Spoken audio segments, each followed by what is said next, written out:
All right, so thank you guys so much for coming out. Sorry for the little hiccup. Nice seeing a lot of your familiar faces from yesterday's panel. And today I'm going to be talking about a form of storytelling that is sort of interesting. But before I start, is this audio levels good? You guys hear me good? It's not too loud? Perfect. Okay, so this form of storytelling is actually called selective storytelling. So for those of you who weren't here yesterday, I run a YouTube channel called SwankyBox. It's basically focused on gaming nostalgia, analysis, and with motivational aspects to it. So what I do is I kind of dive into the worlds of games, figure out the lore behind them, and more so, like, I kind of produce documentary pieces on these specific things, whether these be areas from my past in video games that were important to me, or trying to solve gaming mysteries from across the generations, from the systems of the past to the games that come out today. Now, with all of this, there's an element that is present in pretty much a lot of my videos, and this is the element of selective storytelling. So selective storytelling is kind of interesting. But before I get into that, I actually want to talk about why this was so important to me and kind of how I started thinking about this actual process. And I saw this reoccurring stuff happening in games throughout the generations that I played. So people are always going to want to seek out the unknown. So when I was younger, Nintendo 64 was a big console for me. In many ways, because I made a lot of friends through it too. In school, I was kind of antisocial, but I could bond with people through games. Now, there were tons of, I guess, quote unquote, gaming mysteries within the games that I played. And as you can see on the screen, these are just 4 games that I explored regularly after completing them, because we lived in an era where you couldn't just look up stuff online. Not everyone had the internet in their home, and if you did, people weren't. You can't find the stuff you can today. People have done complete text dumps of games. They've looked through every single line of code. People are speed running games through glitches, through manipulating the physics in the game. This wasn't a thing in the past. Like, we were all still new to this, and you didn't have this repository of knowledge to dive into to get these resources. So the kids on the block would come up with our own ideas. Like, we would see, that door that you can't get into. Like, how do you unlock that? How do you open that? In reality, there's no way to open it. This appeared across many different games. From Mario 64, I always tried to get into, or try to figure out where this ghoul medal was. So in the Mario 64, there's a mansion level, and in this level, there's a sign that says, if you make it out of here alive, you'll get a ghoul medal. Now, as a kid, I took it literally, so I thought there was like this hidden medallion somewhere in this level. So I spent so much time trying to look for it. But amongst that, I talked about it with my friends at school. And we would use that to kind of, because collectively we could solve something together. Even though there was really nothing to solve, we were just kids and we didn't know any better. But there was a sense of community that was formed by this. And the interesting about this is it was per region. So while we were all disconnected in an online sense, we were all united in our communities, but depending on which community you were in, depicted the rumors that you would be trying to figure out. So common example for that, there was Super Smash Bros. For Nintendo 64. People always thought there was more characters than you saw in the original roster. And there were secret characters you could unlock, but people would be like, oh, I want to unlock the Master Hand at the end of the game, the big white glove. I want to play as Toad. The things in my region were the same. So basically, in my area, the way to unlock Master Hand was you're supposed to complete the game on very hard without losing a life. So that, which is really hard. But that same concept was what people believed to be how you unlock Toad in a different city. And I didn't realize this until I started talking more and more at conventions, and people were like, that's interesting, because in my region, that was unlocking this character. I was like, that's so strange. Now, obviously, these are rumors, and lots of times kids made up stuff. But these elements within the game that we did not know is what drove us to seek out these answers. Now, that same concept is done today too, but in a different sense. And that concept is actually the power of selective storytelling. So, selective storytelling is kind of interesting. Um, People do this often and they don't realize it. So, if you're telling someone a story, oftentimes people will leave parts out, they'll spin it in their favor. There will be some kind of alteration to that story to make it more believable or unbelievable. And while it's not a good thing to do because you're not being honest, people do it. However, in the realm of games, it is a very powerful tool that people can utilize. And it's interesting because as time went on, I started getting more and more of this. So I would play through games and I would see, after playing the game, I'd be like, well, these specific areas in this game are weird to me because I don't know the backstory to them. I was super obsessed with lore inside of games, and the reason is I didn't really, I grew up in the middle of nowhere. We moved to the middle of nowhere, so I was just in the middle of cornfields. There wasn't anyone nearby to play with. It was just me and my brothers. So I became obsessed with the lore in games and exploring these places because they were my getaways. They gave me a sense of travel. I could fulfill that desire to explore through games when I would never be able to get to these places in real life, at least at that age. But that kind of is what started this kind of, this way to look at these things. Because these elements in games, whether it be that dungeon that doesn't quite fit in, like in Ocarina of Time, for those of you who have played Nintendo 64 version, there's like the Shadow Temple. The Shadow Temple is really strange because people don't know if it's a prison, if it's like some torture place, like why it actually is the way it is. And like there's no explanation of it, so it's like you have to figure out these things. And it's really kind of exciting because I feel like games are worlds that people, they take part of them and then they leave them behind. Much like reading a book. When your favorite book ends, you put it down and you wish you could continue that story, but you can't. There's that weird sense.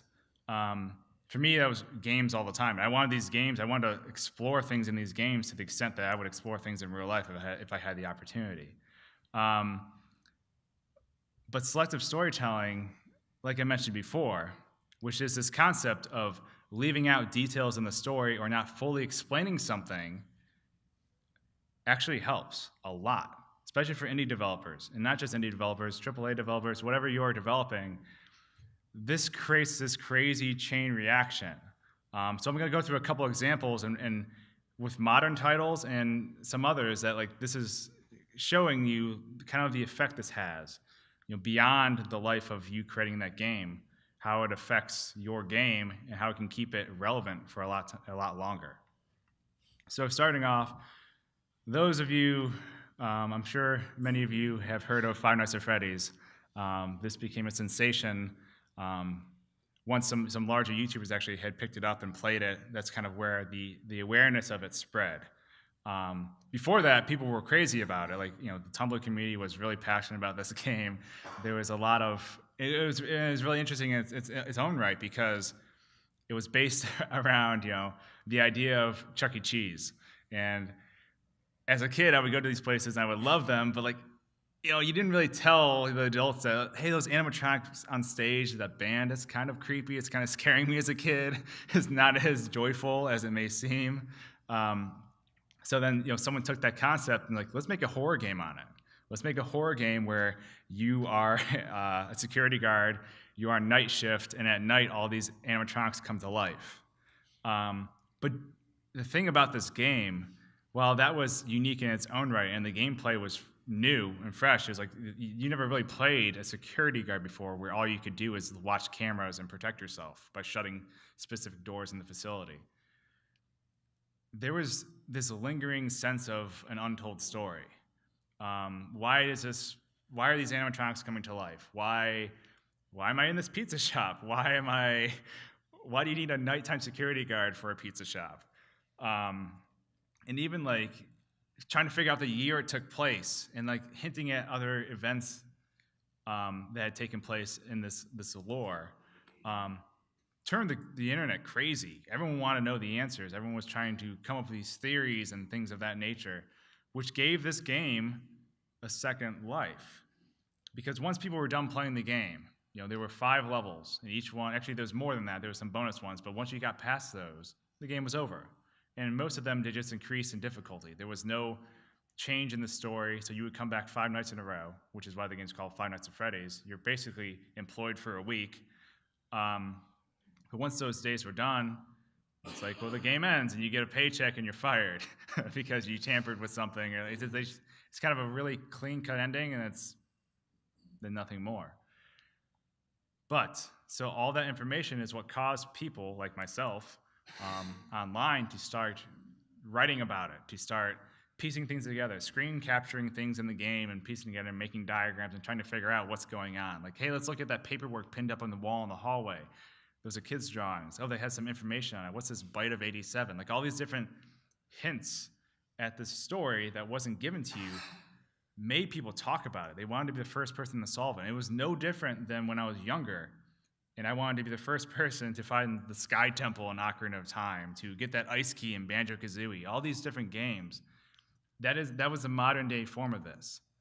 And to the extent where people took the files from the game or were combing through the files for information, and that kind of started this whole trickle effect. But this isn't the only game that did that. And as more games came out in this series, it just got more and more intense. Undertale is another game that shares this same concept. You have this overarching story, and while there's a lot more story in Undertale and a lot more interaction and character development than Five Nights at Freddy's, which was really bare bones, there is still a sense of mystery. There's so many different things that aren't explained, that we don't know the exact timeline for this game. We have generalized periods of time that causes you to figure out, like, oh, did this event happen here, or did this happen first? How old are these characters? Because if this character is this old, then this couldn't have happened now, because they wouldn't have been alive. So not only did this game deliver on an emotional level by making you make choices within the game to either basically measuring your morals as a person. And it's a traditional RPG, as you could say, I guess. It has some dodging mechanics with the battle system, but it really made you make choices as a player, because in a traditional RPG, you fight things, you level up. Well, in this game, you fight things and you do level up, but the monsters that you're fighting are also the people you talk through the game. So you're actually killing characters in the game, and you can actually go to the far extent of just continuously grinding and leveling up to the areas are completely empty, and then everyone runs from you because you're some kind of monster who just has this craving to level up. So it really dives into your core as a person, because you feel so bad, or you feel so good if you take the pacifist route, because you can also not fight anything. You can avoid every battle and get out of every battle. So on top of that, which made the game pretty dynamic, there's so many mysteries in this game. And I really think watching Five Nights at Freddy's grow some while this game was in development sort of hinted at why some of these elements were added in this game. There are characters that you can't encounter unless specific code values that the game registers while you're playing it meet certain parameters that allow you to access new areas, see new characters, talk to them, and they give you more vague pieces of information. But this was all designed with the intent that people would go through the files.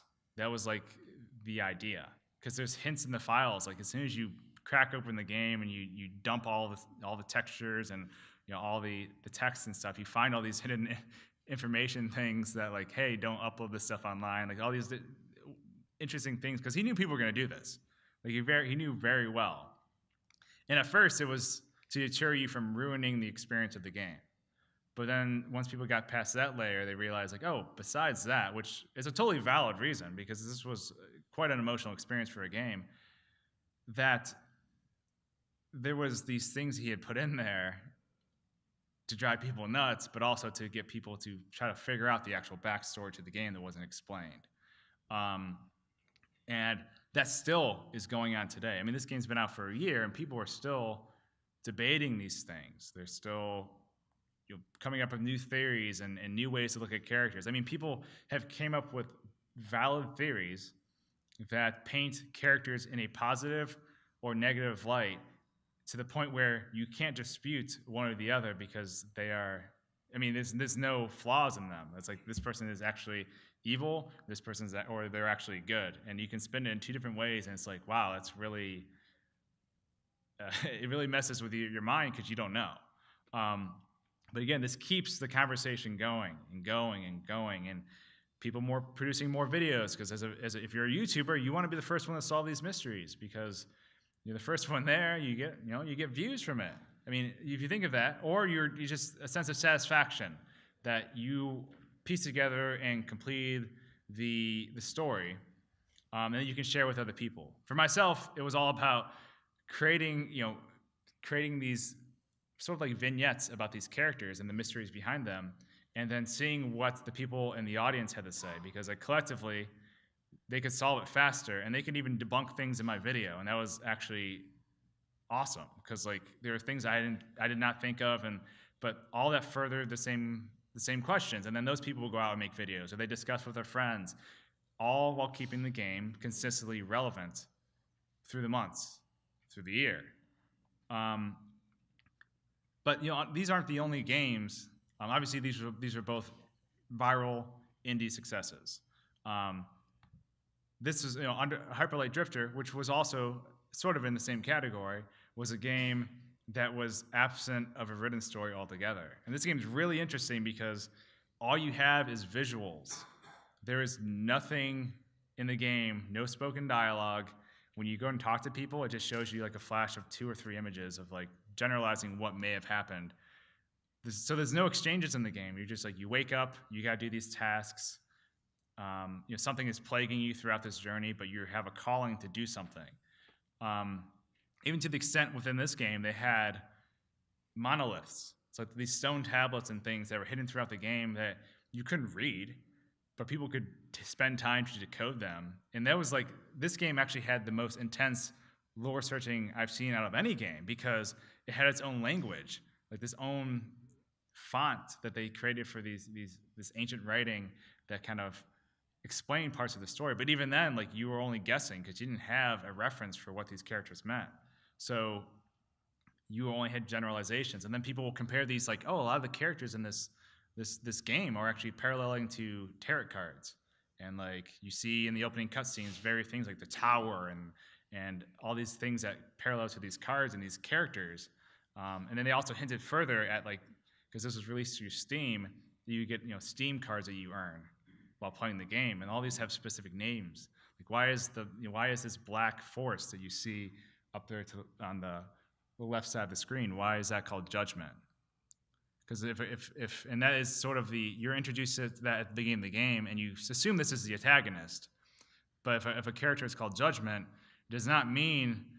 It makes you wonder, because like judgment does not mean it could be bad or good. It could be to someone's own respective justice. So again, there's multiple interpretations. And also your character in this game, he's unique. There's something weird about him. But to the same extent, you encounter things in the game that hint at, like, well, why is there no other people like you? Why are you different? Why do people sort of shy away from you? Again, all these things keep the conversation going, and people creating new theories and analyzing things differently. And there's even more indie games. Anyone play To the Moon? So To the Moon is one of the most heart-wrenching games I've ever played. But this one's goes to even a farther extent, because this has to do with diving into dreams. So if anyone's ever watched Inception and how confusing that movie can get, because you're going from dream into dream into dream, then you don't know what reality is and what is truth and what is reality. And then they have a couple kickers. So you're 2 scientists who go through people's dreams. But then, like, there's some things that hint that, like, maybe you're dreaming. You're dreaming of someone dreaming, but you're exploring their dream. And then it's just like, you can't even follow it. But it's like, that's what makes it so great. And they hint at all these things. And then they also put out supplemental episodes. They actually played as more like a visual novel, where you would explore the lab of this place. So the actual company that does this, because like people in the main game, a client requests your services because you can alter their life. They're on their deathbed. They wanted to do something that they may have never gotten the chance to do. So this is why you are called there in the first place. And you find this out right away at the beginning of the game. Um, swinging over to the AAA titles, um, even games like Overwatch. Overwatch has not been out that long. People love Overwatch because of the fast action gameplay and the uniqueness of it, and like there's just something super addicting about it. But they've been teasing fans for stuff for a while now. I mean, you think about the characters in the game, how many of them have backstories? Like, how many do you actually know why they're there? Why are they a hero? Why are they a villain? What is their purpose other than Overwatch? Like this, why are they fighting each other? And what characters hate each other and which characters like each other? Like all this stuff is like up in the air. And then as they teased a new character who was a hacker, it was like this big conspiracy theory because they saw what happened with Five Nights at Freddy's. Because in Five Nights at Freddy's, as those other games came out, he started pulling in other things outside of the game world. He's like, okay, the website for the game, I'm gonna hide in the website code hints, text hints. He put out images where it's like coming soon, and then like the background of the image was black, and you would take that image into Photoshop and you crank up the contrast or the levels to like almost 100%, and then it would reveal hidden text in the image hinting at something else. So these are all pieces of a puzzle that people started piecing together to try to figure out what was coming in the next installment of the game, or like how does this change things in the current game. And they saw this. Overwatch, the Blizzard, they saw this, and they did the same thing. So this hacker character, because they're a hacker, you could check the website, you could dive into the code and get hints at this character and when their anticipated release date was, and why was their icon a skull, like all these things. And it was really cool because, again, people took to the internet to discuss these theories, to carry on the life of the game and really hype up these updates before these updates even came out, to the point where like even if you didn't play Overwatch, you heard about this stuff just by you may be following gaming blogs and stuff like that, and you would just see something pop up and it's like, oh, that's kind of interesting, what's that? Oh, there's a new character coming to this game. Now you're hooked. Now you're into that game. Games that have been out for a little bit. I mean, Grand Theft Auto 5 had tons of stuff, and it still has tons of stuff, and still people were going crazy about this stuff. They're always looking for answers. Like, why is there UFOs on Mount Chiliad? If that's how you pronounce it. I never knew if it was Chiliad or Chilad, but for a while there, people were like, is Bigfoot in the game? Until they actually added Bigfoot, and then it turns out to be a guy in a costume. People were wondering, like, there's a specific dam in the game. Can you blow it up? Because it seems like there's the way the textures align and things, like if this blew up, then would this flood this area, and then would this reveal something? There's random things from like people finding a coral reef in the mountains to, again, the aliens. There's a mural at the top of this mountain that you're not supposed to go up to. Like, what do these things mean? You see this giant mural on the wall, and it's like these icons, and people are hinting at, well, does this mean there's an icon with a person with a jetpack? Is this a hint at one of the other games where you get a jetpack? Is that why all these reference the older games? Are there clues in these older games to unlock or to figure out what all this stuff is? So there's so many mysteries remain in that game. And that game's huge. I mean, the map is enormous. And if updates come out, like, are new things introduced? Are things changed? And that happened with some of the other games, like Undertale. They did an update to fix some things, and like the update, they actually changed and added more information that wasn't there before. So then people had to comb over the game entirely again, which restarts the search again, because now there's new information. Now all the videos from before are invalid to some degree. They could be invalid if a new piece of information discredits it, which gives everyone a chance to race to the finish again, while still keeping Undertale relevant and still keeping that story ongoing and having people wanting to pay attention to it. So it's, for me, this form of storytelling, by having taking your full story and then chopping out details from it that you may not deem important, or that maybe they are important, it actually has a lot of benefit. You also have games like Dark Souls as well. It's, like, who knows what's going on in there? Each area could have its own respective lore, and that's what's perfect about it, because you're just wandering through these places, and like, it's only if you spend the time to actually explore them and see what treasures they have, then you wonder, like, well, why is this city cursed? Like, what happened here? Or why are these things this way? So this form of storytelling, I think it's becoming more and more um, relevant. Or I mean, it's just I feel like games that if you play a game and from start to finish and it gives you everything, that's fine. There's nothing wrong with that. However, people can leave that story satisfied.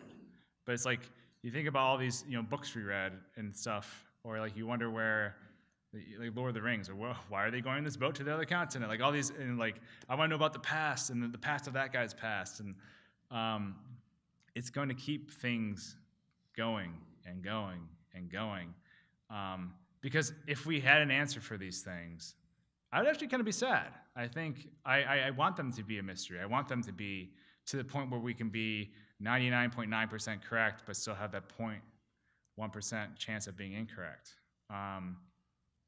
Because I always want to search for the truth, and like when a mystery is solved, it's there's a sense of gratification. It's awesome, but then it fades. The excitement fades. So, obviously games can be played for the sake of fun, and that's separate from this as well. So this is kind of different than that, because you can always replay a game for fun. But the excitement to contribute something by that replay or by diving deeper, I think that is really key to the indie games that are coming out today. Or you can utilize that in your game development and really maximize that and actually use that as a tool to keep your game relevant for longer.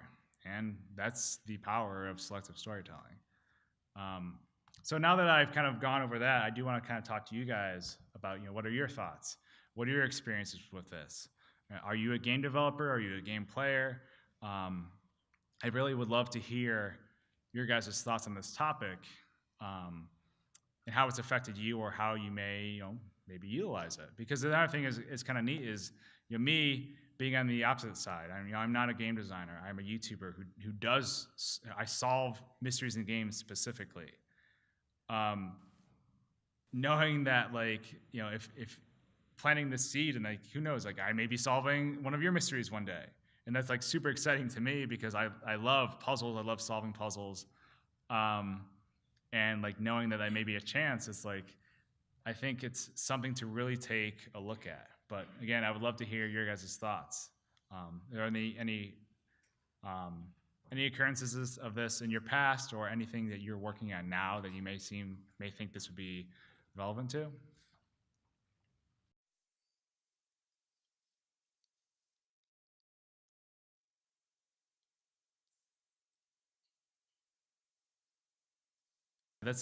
I think, again, the reason why Breath of the Wild is it feels so open and vast, and it seems like you're just like, hey, go do your thing, and they give you the option to go to the end boss right away if you wanted to. I mean, it feels like, when I played Morrowind, the Elder Scrolls, you could run straight to Ghost Gate if you wanted to. You're probably gonna die, but it's it's exciting. I mean, you first off, Link appears in this puddle of water. Why is he in a puddle of water? Did he just awaken from? Why did he just awaken from this long thing? How long has he been sleeping for? Where does this fall in the Zelda timeline? Like, because like that changes everything too. It's like, is this the reason why this world is sort of destroyed, but also so vast and beautiful? It's like, is this unflooded Hyrule after Wind Waker? Like, there's so many different things that like it drives you nuts. And then it's like out of nowhere, you're like, okay, I woke up from this bath or whatever it is, and then suddenly you have this high piece of technology that was not. So it's like, okay, is this far in the future? Is this like way in the past where this stuff was eventually lost? I think they really paid attention to a lot of that stuff. I mean, even with the Elder Scrolls games, like I feel like that in itself, like those games, they had the same sort of feeling, that vastness. You just go and do what you want, but there's so much lore in that stuff. And it kept people talking. I mean, the fact that Elder Scrolls games even had books inside the game that you could read that could be like 60 pages long. Like, that's a choice you would make as a character to read that story. It might not even be relevant to anything, but it could tell a cool tale that maybe you'll read about this story, and then you're exploring a dungeon, you find the bones of that character, and you're like, oh my gosh, this is where that story took place. So I'm curious to see where Breath of the Wild, how they utilize that, and how much they actually tell you, because I know when you visit the places in the game, there you do have an option to talk to someone briefly. Those relics or those gods who bestow stuff on you, but then they just fade away. Like, what are those guys there for? Why are they in these temples? Or what are these temples built for? Like, it just keeps going and going and going. Um, any other thoughts? Right there.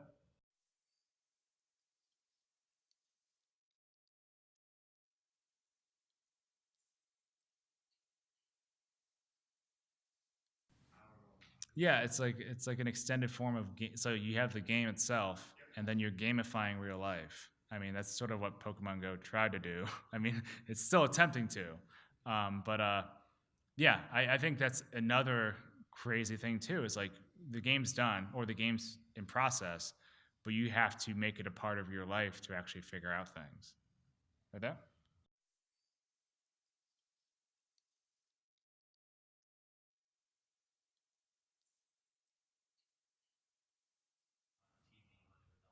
Yeah, I actually went to the place where it was based off of, and it is quite yeah, it's like boring Oregon or something, and expecting this whole crazy you know place, but really it's really quite boring, as the name implies. You have like a gas station and then like pine trees as far as the eye can see, and that's pretty much it.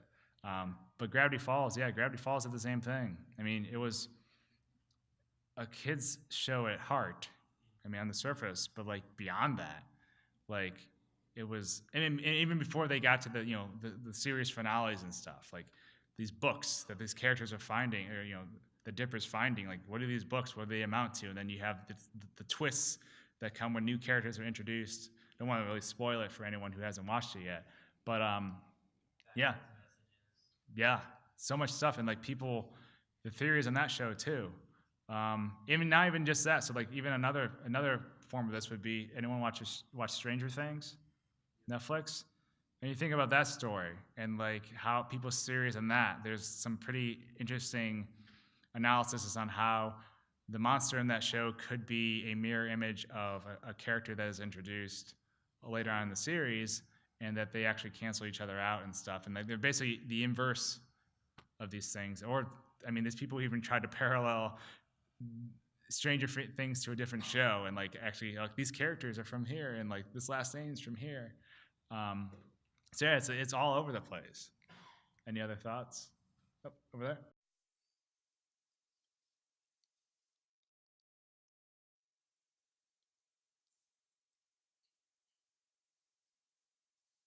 Um, well, it's more so. I mean, it's like anything in real life. Like you have, I guess, for me, the people who seek out mysteries, there's plenty of places that people say like, oh, they're haunted, or something happened here, and there's mysteries surrounding this. This was never solved. Someone saw Bigfoot here. They saw aliens here.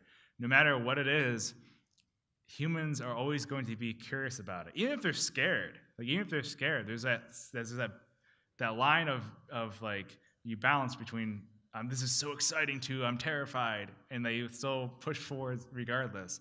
I think the fact that game worlds are separate worlds in us that we have access to, that we don't have to wonder about, like that we could actually dive into and try to solve these things. That's what has my appeal, and there's a lot of people who do that stuff, who really dive into these worlds and seek them out.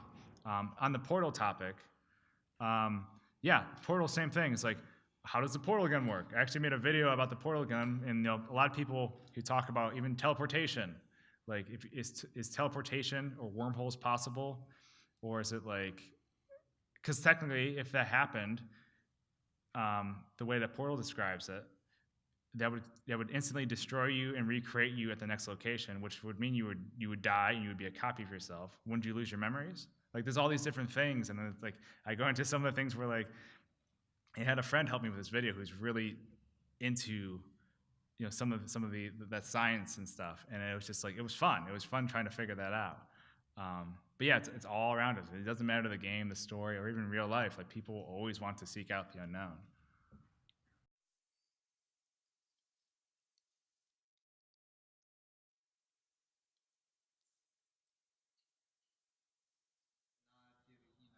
I think that comes down to Lost was a long TV show.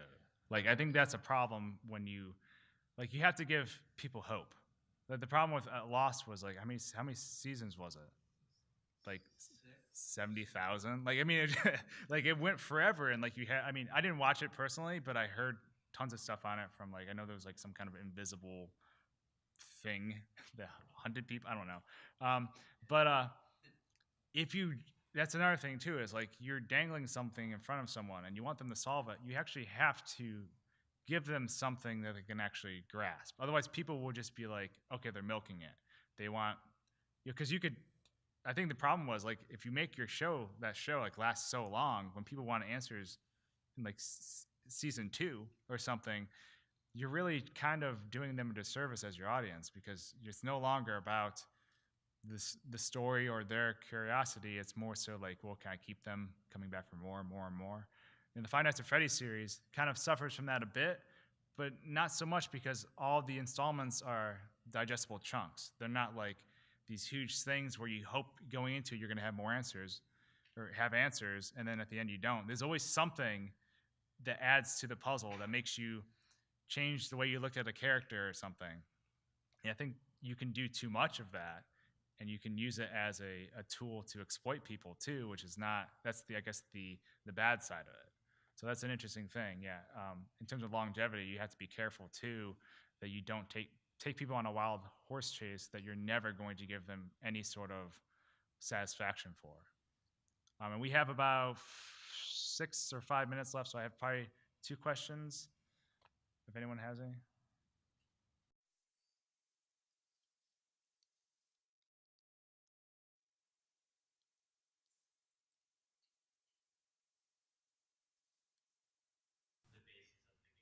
Well, I think that's. I mean, the problem with that is don't also distort your vision of what your game is to try to fit this in either. Like I think at the core, like remember why you started making that game, and I wouldn't change it specifically for to incorporate story because there's lots of games that are fun that people enjoy playing that don't have to have this huge encompassing story. However, if you are doing storytelling, give people hints at the world outside of what is just explained in the game. Um, so like that may not 100% apply to every type of game, but even games that aren't story based, it makes you wonder like people like there was I mean people even do stuff like Dig Dug.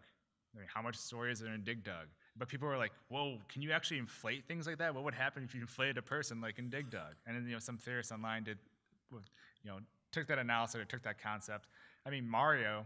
People even derive stories from the original Mario games.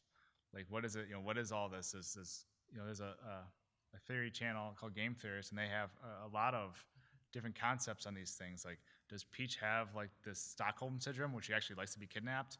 But like, so like people are pulling a story from something that actually doesn't have a root story for that, and actually trying to make something creative out of it. So I don't know if that helps because like if you have, like I said, like if you have something that doesn't pertain to a story and is fun for the sake of being fun or enjoyable, then like I would not sacrifice your original vision for incorporating this. Um, but for any other kind of project, this may be something to look into. Any other thoughts? Oh, right there.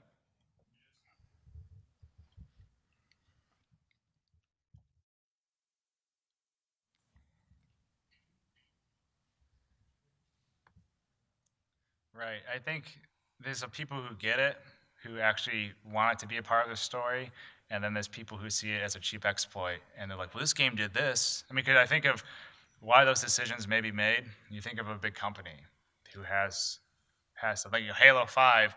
At that point, it was out of the original team's hands, and it was in some ways to continue the series, but also it's like, well, we can make money off another game.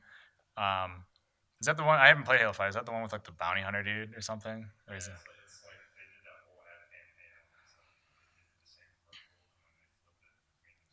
Gotcha. Yeah, it's the problem with some of that stuff is I think of like, is that really the writer's choice, or is that upper management saying like, we saw this game do this, and like, look at this game's peaking on all of our Google trend reports. Like, why is this game peaking?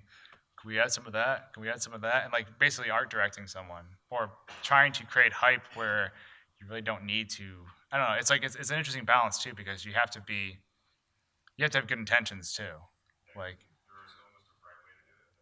Yeah, it's definitely a fine line. But if it feels forced, then it probably isn't right. If it's just an expansion, so if this is the world that you describe in your game, just describing the next layer out that people may not 100% care about, but there are people that would care about it. I think that's the right way to do it, because a lot of times people want to know about those worlds. They want to know, like, when I played Halo, I was so fascinated by Halo and how big it was. I would also always try to get out of bounds in Halo and just wander and realize, like, wow, this goes on forever. I'm not going to fall through the floor. This actually goes on forever. And then, Halo 2, when people found out the Scarab gun was on top of some building way off in the distance, like, that gave you hope and they made you want to explore even more. And I don't think that was even intentional. I think that was just something a developer left behind, which that's a whole nother topic. Things developers leaving behind in games. Oh, I love that stuff. But also, it's also the bane of my childhood because a lot of the stuff I tried to get into as a child in games was just something that a developer left behind. But with that, we got about 40 seconds left. I want to thank you all for coming out, hearing me babble about storytelling in games. Like I said, I run a YouTube channel called SwankyBox, where I dive into theories, lore, really dive into the world building of things, and that's kind of where I spend my time. So thank you so much for coming out, and I hope you enjoyed this talk.